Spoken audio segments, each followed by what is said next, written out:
Hello and welcome to Rajya Sabha Television. You're watching The Big Picture with me, Frank Rausen Pereira. In a bid to embarrass the opposition, Union Minister Anant Kumar on Wednesday said MPs of the ruling NDA would forego their salary for the 23 days of the ongoing budget session when Parliament did not function because of protests by the Congress and other political parties.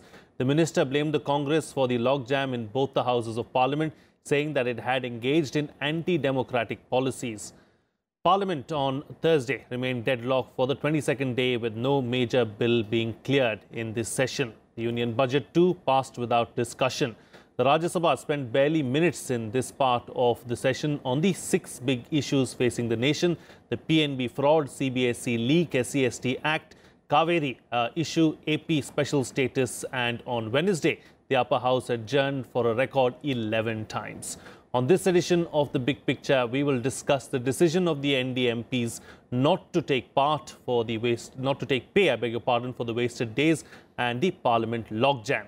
Joining me on the program today are PDT Achari, former Secretary General, Lok Sabha; Aditi Phadnis, political editor of the Business Standard; Chakshu Roy, head outreach PRS legislative research; and we are also joined by Ajay Singh, editorial director of Governance Now.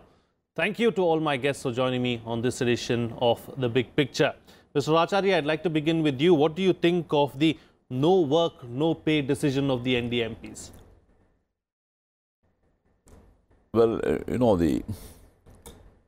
so far as the MP salaries and allowances are concerned, the Constitution creates that entitlement. It says MPs are entitled to the salary and allowances, and then the Constitution left it to the Parliament to make a law providing for the details, how much salary should be and what should be the periodical increase and what should be the allowances and all that sort of thing. Now, foregoing the salary, certainly they are entitled to do this. They can forego the salary for this period, or it may be in future also. But I don't know whether they will be able to sustain it, because if you look at the pattern of the behavior of MPs in both the houses, I don't think there will be much of an improvement in the near future. The way it is going, that creates this impression. So again and again, somebody has to come forward and say that we are going to forego the salary and allowances for a particular period, all that. It's very difficult to sustain that. Then another point is, now what exactly is the work? No work, no pay means what? An MP, the moment he is elected, the certificate is handed over to him, he becomes an MP, and he becomes entitled to salary.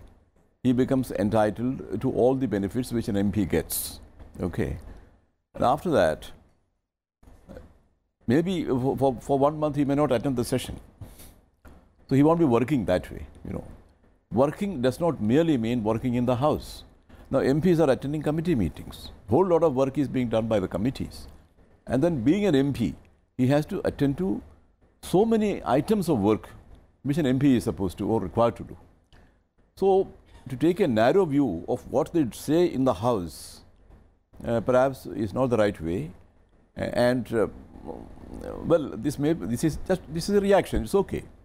They are entitled to take this line, but then when I look at it, I feel less convinced about the need for this kind of a statement. Sure. Aditi Phadnis, it's just a reaction is what Mr. Achari is saying. Is there a political message in all of this? Well, I mean, of course there is a political message and there is no message. It's asinine, the whole thing.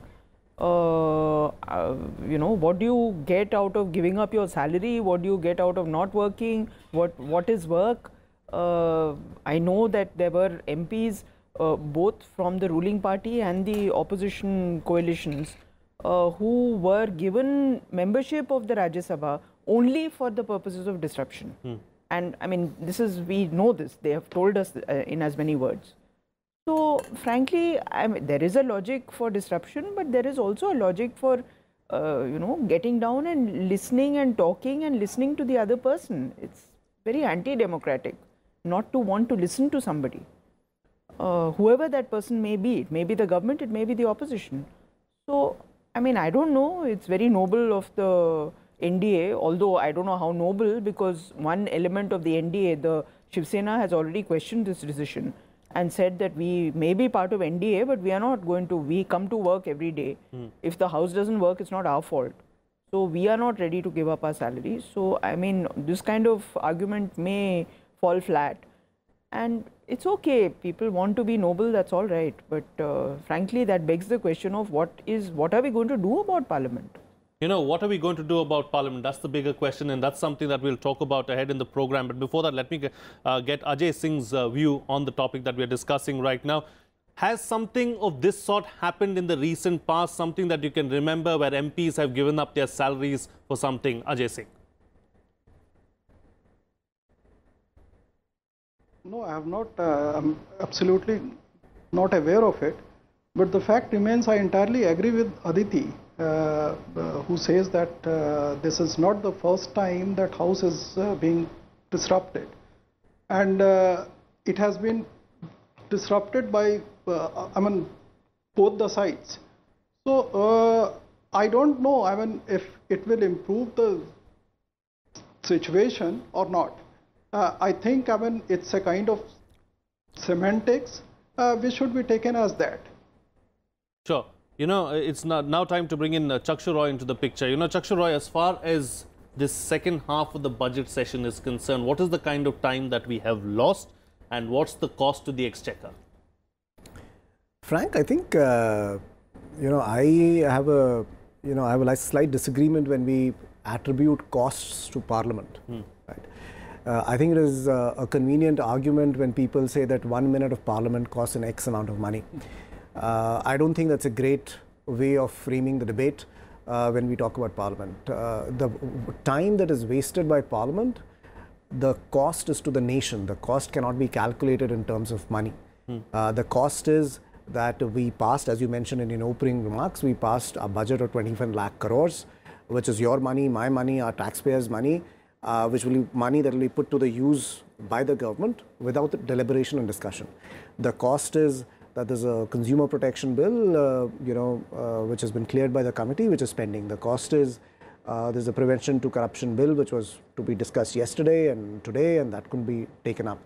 The cost is that on the last 22 days, our MPs have not done or have not been able to do their constitutionally mandated role. And to put a money value to it, I don't think it's enough. The value to the country is far greater. Sure, the value to the country is far greater is what you're suggesting. So it is on that note that I want to take the discussion forward. Mr. Rachari, is it time that we took some kind of stringent action against dissenting MPs who are, time and again seen in the well of the House disrupting proceedings? See, taking action against the MPs who are disrupting the House proceedings, well, action has been taken in the past. In fact, number of MPs have been suspended under that summary suspension rule. It was done by the same speaker. I don't know what prevents the speaker from doing that. Speaker has been given this power by the rules of the House to take all steps necessary to ensure order in the House. When the Speaker says there is no order in the House, I don't really understand it, the situation. Speaker has been given the power. Speaker is the person who has to enforce order in the House. Do you believe that in the present circumstances, an example has to be made of someone? Well, you look at it, it's all very unreal kind of situation, Look at a bunch of people, a small group of people coming to the well of the House and start shouting from morning.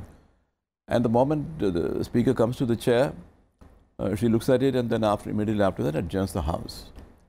This has been going on for quite some time. So, the whole thing, as a person who has spent 40 years in Indian Parliament, it looks very unreal, this kind of a situation.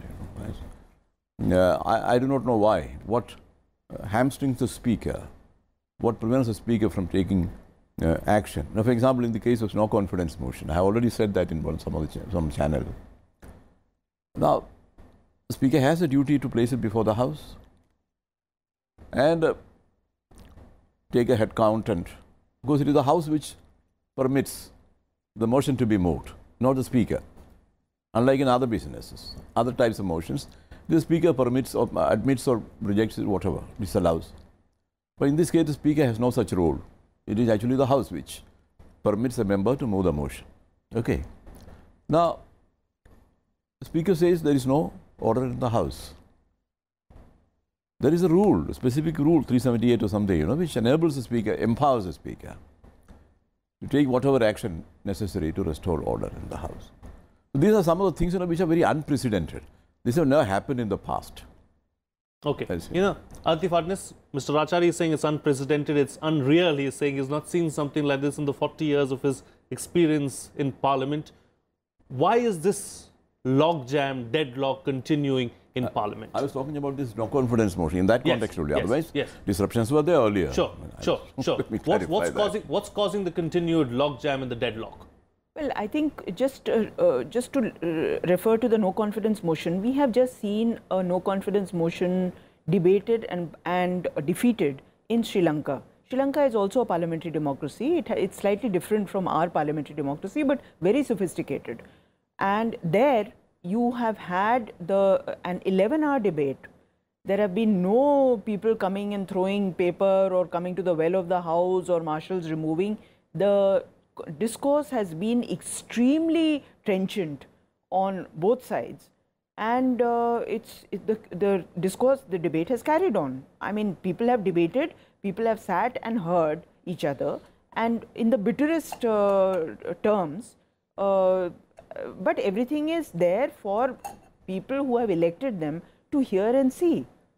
So I don't understand why we can't do that. The no confidence motion, as Dr. Acharya said, is a very, very important legislation. I mean, very important debate. So how can you take it so lightly? It's the most important debate to come up in the career of any government. Sure. Just one second. Yeah. Whenever no confidence motion came up earlier, the government would say, volunteer to have the discussion start right from that time onwards. Otherwise, there is a 10 days window available, within which to take up the motion and complete. But the government invariably would say, look here, we want the debate to start right now. Because when a no confidence motion has been moved in the House, all policy decisions of the government will come to a stop till the motion is clear, till the motion is disposed of. That used to be the case. So it's a very extremely serious kind of thing, because it is a constitutional right to the House, right to the members. It flows from Article 75. It flows from that collective responsibility provision in the Constitution. Because this is how the members have a constitutional right to say that we don't have any faith in this government for whatever reason. They have a constitutional right. And that is being expressed through a no confidence motion. That is why this motion is very, very serious and very important, and it must get topmost priority. Sure. And the presiding officers should ensure that this motion is taken up and debated. Indeed. That's how it is. Indeed. Yeah. Talking about the logjam, talking about the deadlock in Parliament, Ajay Singh, is there a justification to the deadlock and the logjam? And is it a case of both the opposition and the ruling party not wanting the House to function, and that's why we are seeing a situation like this? You see, the responsibility to run the House lies squarely with the regime, government. So this time to say that opposition has disrupted, so it's all right. But at the same time, it lies with the government as well. The second thing which I wanted to say, it was about during 90s, I believe, there was a code of conduct evolved by the Lok Sabha and Rajya Sabha, and it was regarding that House will not be disrupted. Members will not go to the well of the House. So that code has been, it was in force for some time. Now it has been thrown to the winds. So code has been evolved, but it has never been adhered to. In these kind of circumstances, you have no other option. I mean, you feel helpless. Okay, you feel helpless in these kind of situation which we are facing.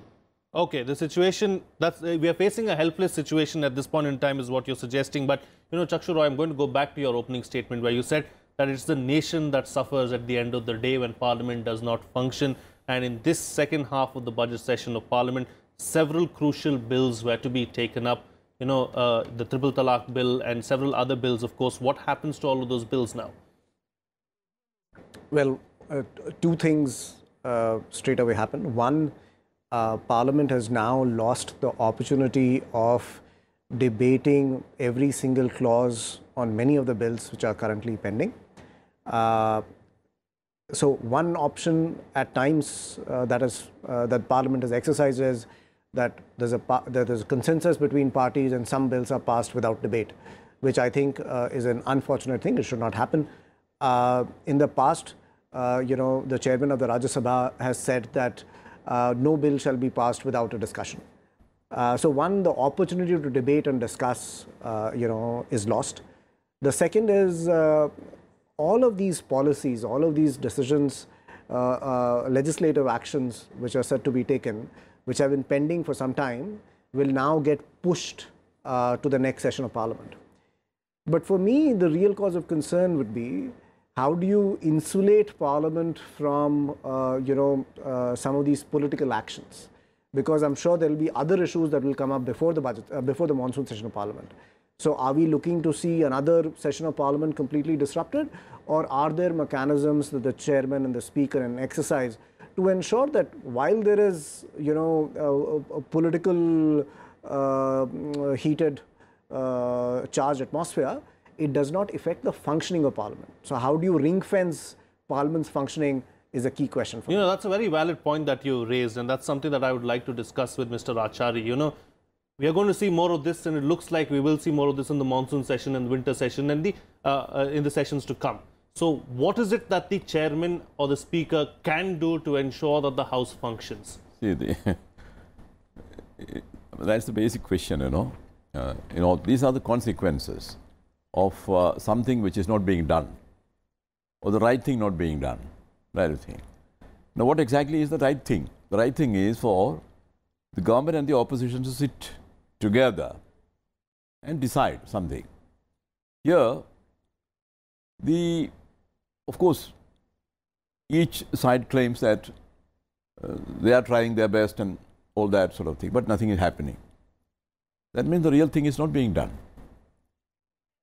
We have seen much better days. We have seen a period where, although there were sharp differences, serious differences between the government and the opposition, but there used to be discussion only. Yeah, there used to be brilliant debates on the floor. That's what I'm saying. Very brilliant. And I witnessed all that. I mean, scintillating discussion used to be there on every issues. In every session, there used to be a no confidence motion. In every session. Mr. Jyotirmay Basu, he was an expert in this, and he used to move invariably. In every session, he would move a no confidence motion. And it used to be discussed for 8 hours, 10 hours, and so on. But now, everything has turned topsy-turvy, and we do not know what is happening. Actually, the problem is, there is no real communication between both sides. Nehru used to say that the ruling party and the opposition are the two wheels of the same cart. And both have to move. Both have to work together. Only then the cart will move, otherwise it will not move. So, the realization of that truth has to dawn. And there has to be a genuine communication between the government and the opposition. They should sit together. And I have been saying this whenever I get an opportunity. I've been saying this, that in fact the Prime Minister of India should take the initiative. In fact, Prime Minister of India is not a mere post holder, office holder. He has tremendous moral authority. He's he's, I mean, he's vested with a lot of moral authority, and he should take the initiative, get these people together in a room, sit there, discuss with them what exactly you want. And we can, as a government, we have our own limitations, but we can go to this extent. We walk the extra mile to meet their demand, but you must come round, you know. Let us work, let us see that the house runs. Whatever you have to say, you can say that. And this kind of an atmosphere has to be created. And then you will see. Okay, I mean, a conducive atmosphere needs to be created, is what you're saying. It is not something which cannot be solved. That's it. It's not so intractable a problem like Kashmir problem or something. Sure, sure. You know, Aditi Phadnis, who should be held accountable for the current situation? Should accountability be fixed for what's happening? I don't know if accountability can be fixed. But what I do know is all the things that we have not been able to hear because of this disruption. I mean, just consider, you have not heard the no confidence motion, which would have been a litany of charges presented by the opposition against the government. You have not heard the issue of special status to Andhra Pradesh and why it was not given. You have not been able to hear the cry of the scheduled castes and scheduled tribes, who have a complaint, who have a grievance, and they consider the representatives in parliament their ultimate representatives, because they are not represented in the judiciary at all. There's no reservation in the judiciary, as you know. You have not been able to hear their pain. You have been deprived the chance of listening to people who are speaking on the police forces and the people of a certain community in UP who have a problem. There are charges. Now, this has to be debated. This is, after all, the upper house is the House of States. This is a matter that has to be discussed. You know, the chairman has time and again said that I'm going to allow all issues to be discussed, and he said that we should discuss. But despite all of these issues being allowed to be discussed on the floor of the House, they aren't being taken up. There is communal violence happening in some parts of India. I don't think anybody is denying that. They may decry it, they may put the blame on one or the other person, but the fact is that people are dying. So, I mean, surely we need to talk about all this, you know, somewhere. Otherwise, as in the past, now too, people will begin to question why Parliament is there at all. Then everything should be referred to the judiciary and let the court decide everything. Sure, sure. You know, Ajay Singh, what's the way forward then? How do we tackle this situation? What needs to be done? The only way forward is to have dialogue with the opposition. Yeah. And unless they sit and talk about it and they decide to take the issues, because this is a strange situation where finance bill is passed without any debate.